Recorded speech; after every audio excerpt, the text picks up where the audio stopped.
నమస్తే, నేను సిరి.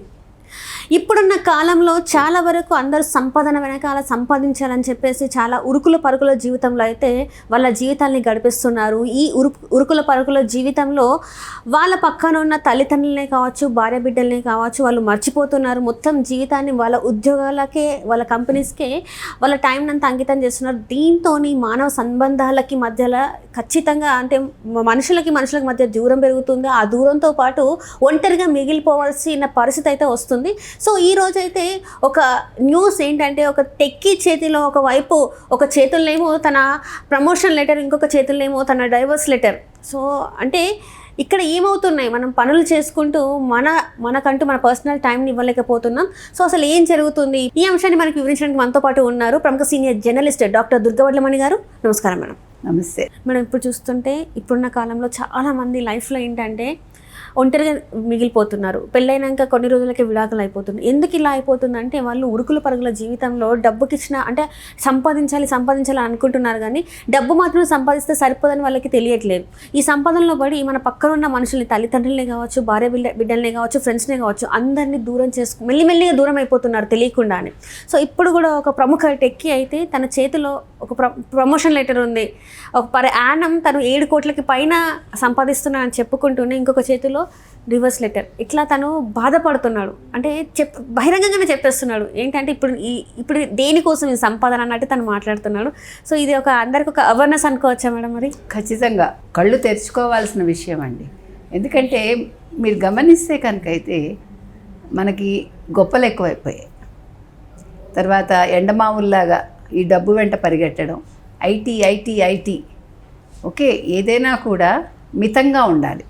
మన వాళ్ళు పెద్దలు అందుకే చెప్పారు కదా, మితంగా భుజించడం, మితంగా పడుకోవడం, అన్నీ మితంగా ఉండాలి. అమితంగా ఏదైనా చేస్తే దాని పర్యవసానం ఇలా ఉంటుంది. మీరు చెప్పినట్టు ఇవాళ ఒక టెక్కీ, అతని వేదన అంతా కూడా మనం చదివాం. ఇది ఒక టెక్కీ వేదన కాదండి, చాలామంది ఉద్యోగాలు చేయని అమ్మాయిల వేదన భర్తల దగ్గర, అంటే వాళ్ళు పొందుతున్న వేదన. అదేవిధంగా అబ్బాయిలు కూడా భార్యల దగ్గర పొందుతున్న వేదన. అంటే ఇది వయసు వెర్సా ఉంది.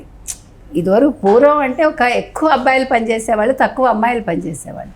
ఇప్పుడు అబ్బాయిల మించి అమ్మాయిలు పనిచేస్తున్నారు, ఉన్నత స్థానాల్లో ఉంటున్నారు, వాళ్ళకంటే ఎక్కువ చదువుకుంటున్నారు.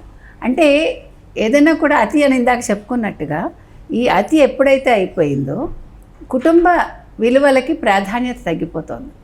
మనిషికి మధ్య ఈ బంధం అనేది తగ్గిపోతుంది. ఇప్పుడు తల్లిదండ్రులు ఎక్కడో ఉంటారు, భార్య ఎక్కడో ఉంటుంది, ఇతను ఎక్కడో ఉంటాడు, పిల్లలు ఎక్కడో హాస్టల్లో ఉంటారు. So what for this? ఎందుకు మనం సంపాదించే ఈ సంపాదన దేనికోసం? ఆ పిల్ల ఏదో అయిపోవాలి, ఏదో చదివేసి ఏదో సంపాదించేసి పెళ్ళి, సరే పెళ్ళి ఎప్పుడో చేసుకుంటుంది. ఇప్పుడు పెళ్ళికి కూడా ప్రాధాన్యత లేదు. ఇవాళ ఒకళ్ళతోటి రేపు ఒకళ్ళతోటి మనం చాలా మందిని చూస్తున్నాం. ఇక్కడ irrespective of caste, creed, language, religion కూడా.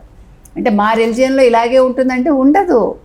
ఏ రిలిజియన్లోనైనా ఇవి జరుగుతున్నాయి. ఇది బయటకు వస్తాయి, బయటికి రావు, అంతే లెక్క. సో ఇవాళ టెక్కీ ఏమంటున్నాడంటే, 3 ఏళ్ళు నేను చాలా కష్టపడ్డాను. ఎంత కష్టం అంటే పొద్దున్న 7 నుంచి రాత్రి 9 వరకు పనిచేశాడు. ఈ పని చేయటం తప్పు కాదు. మధ్యలో విరామం లేకుండా, విరామం పక్కన పెడితే, అంటే భార్య బేసిక్ నీడ్స్ కూడా పట్టించుకోకుండా, కనీసం వాళ్ళ కడుపులో ప్రెగ్నెంట్గా ఉండి బేబీ పుడుతోంది అన్నప్పుడు ఒక మోరల్ సపోర్ట్ ఇవ్వకుండా, భర్తగా పక్కన ఉండకుండా, పాప పుట్టాక కూడా ఆ అద్భుతమైన క్షణాలని అనుభవించకుండా, ఆనందపడకుండా, భార్యకి సాధారణంగా ఏం జరుగుతుందంటేనండి, డిప్రెషన్కి గురవుతారు కొంతమంది ఆడవాళ్ళు. పోస్ట్ డెలివరీ ఇదంటారు దాన్ని. సో ఆ టైంలో భర్త దగ్గర ఉండి మానసికంగా ధైర్యాన్ని ఇవ్వాలి. లేకపోతే మెంటల్గా చాలా డిప్రెషన్ గురవుతారు. దానివల్ల చాలా, మన కృష్ణవేణి సినిమా వచ్చింది, వాణిశ్రీ, మీకు తెలుసో లేదు, అందులో ఇదే కథ, కృష్ణవేణి కథ అదే. కృష్ణవేణి సినిమాలో వాణిశ్రీ కృష్ణరాజు గారు చేశారు. అది మీకు చాలా బాగుంటుంది సినిమా, చాలా బాధ పెడుతుంది మిమ్మల్ని, కన్నీళ్లతోటే మిమ్మల్ని ఇంటికి పంపిస్తుంది ఆ సినిమా. అంటే ఆడవాళ్ళకు ఒక సమస్య వచ్చినప్పుడు దాన్ని భూతద్దంలో చూపించి, వాళ్ళు మంచిగా అయిపోయినా కూడా భర్త, సొసైటీ ఎట్లా ఆమెను వేదనకు గురి చేస్తారు. ఒకప్పుడు అతను సెక్రటరీగా ఉన్న అమ్మాయిని అసహించుకునే అదే భర్త ఆ సెక్రటరీ తోటే మళ్ళీ ఎఫ్ఐఆర్ పెట్టుకోవటం. ఆ సినిమా చూడాలన్నమాట. ఎందుకంటే మనం అనుకుంటాం పాత సినిమాలు ఎందుకు అని. పాత సినిమాల్లో మనకి కొన్ని మానసికంగా అంటే మనం తత్వాన్ని కూడా మనకు బోధిస్తాయి. ఇవాళ అదే సిచ్యువేషన్ ఈ అబ్బాయికి ఎదురైంది. ఒక ఫ్రెండ్స్తో కానీ, ఒక చుట్టాలతో కానీ, ఒక ఏమనాలి ఫంక్షన్స్కి వెళ్ళటం కానీ ఏదీ లేకుండా ఒక యంత్రంలాగా పనిచేశాడు. ఏం బాగుకున్నాడు, ఇవాళ ప్రమోషన్ వచ్చింది, 7.8 కోట్ల జీతం అతను అనుకున్నది సాధించాడు 3 ఏళ్లలో. కానీ మరో పక్క భార్య విడాకుల లెటర్ ఇచ్చింది. సో బేరీజ్ వేసుకుంటే దేనికి విలువ ఎక్కువ ఉంటుందండి? విడాకుల లెటర్కే కదా, ఇదే కదా తూగుతుంది కిందకి, అంటే బరువు నేను అనేది. సో అతను అంటున్నాడు నేను కోల్పోయింది ఇది, నాకు ఇప్పటికి రియలైజేషన్ వచ్చింది, కానీ ఏం ప్రయోజనం? అంతా కోల్పోయాడుగా.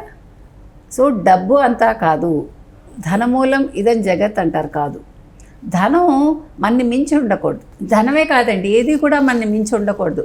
ఒక్కటి ఉండొచ్చు, చదువు ఉండొచ్చు, సంస్కారం ఉండొచ్చు, మన వాళ్ళని పట్టించుకునే ఒక మంచి గుణం ఉండాలి. అది ఎంతున్నా తప్పులేదు. భార్యా పిల్లల్ని నెగ్లెక్ట్ చేయకూడదు, మన అమ్మ నాన్నల్ని నెగ్లెక్ట్ చేయకూడదు. కాకపోతే ఇవన్నీ మనకి జ్ఞానం వచ్చి మనం తెలుసుకుని ఇవన్నీ వచ్చేసరికి పుణ్యకాల కాస్త అయిపోతుంది, చేజారిపోతుంది.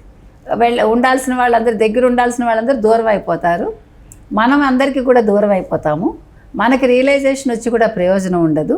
ఇప్పుడు ఆ అమ్మాయికి ఆరోగ్యం దెబ్బతింది, బేబీని అమ్మాయి చూసుకుంటోంది. నువ్వు ఇంత సంపాదించి ఆ అమ్మాయికి ఒక మంచి ఒక ప్రేమగా ఒక్క మాట లేదు. సో ఇవాళ ఇంకొక విషయం మీరు గమనించండి, ఇవాళ వ్యాలంటైన్స్ డే రోజు అతను ఆ పోస్ట్ పెట్టాడు. సో అతను ఏం కోల్పోయాడు? ఇవాళ ప్రేమ కోల్పోయాడు. కాబట్టి మనం ప్రేమ అంటే అది ఎన్ని రకాల ప్రేమలైనా ఉంటాయండి. ఒక అమ్మాయి అబ్బాయి మధ్య ఉండేది ప్రేమ కాదు, అది ఆకర్షణ అంతే. ఆకర్షణ నిజంగా బంధంగా మారితే అది నిజమైన ప్రేమ. కాకపోతే ప్రేమ అనేది మనం పంచిపెట్టేది తల్లిదండ్రులకో, మన భార్యకో, అన్నదమ్ములకో, అక్క చెల్లెళ్ళకో, మన పిల్లలకో. నేనున్నాను నీకు అని ఒక చిన్న మాట మీరు అనండి. ఇప్పుడు చెల్లెలకి ఏదో చిన్న అవసరం వస్తుందండి, ఒక పెన్నే కావాలి, మీరు సర్ప్రైజ్గా తెచ్చి ఇచ్చారనుకోండి, అంతకు మించిన బంధమే ఉంటుంది. ఎంత ఆనందపడుతుంది. She will not forget. అందులో ఆడపిల్లలు అన్నలు చేసే చిన్న ఇదిని కూడా మర్చిపోరు ఆ బంధం. అందుకే రక్త సంబంధం సినిమా కూడా వచ్చింది.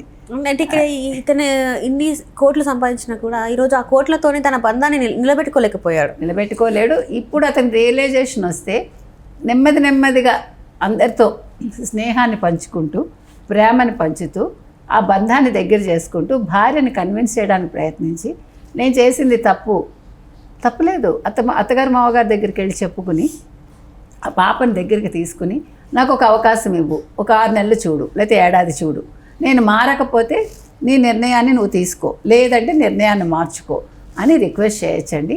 తన జీవితాన్ని నిలబెట్టుకుని తల్లిదండ్రుల సహకారాన్ని కూడా తీసుకుని అందరితో కొంచెం ఇప్పుడు ఉద్యోగం చెయ్యి, దాన్ని ఒక పరిమితంగా చెయ్యి.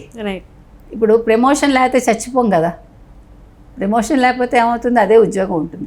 లేదు ఇంకో చిన్న ఉద్యోగం వెతుక్కో, లేదు ఒక స్టార్టప్ కంపెనీ పెట్టుకో, నీకు తెలివి ఉంటే. సో నీ జీవితం ఇప్పుడు నీ చేతుల్లో ఉంది. అంటే అట ఇట విడాకుల జీవితమా, విడాకుల ప్రేమ బంధమా అనేది అతను తెలుసుకో. Right. Thank you so much.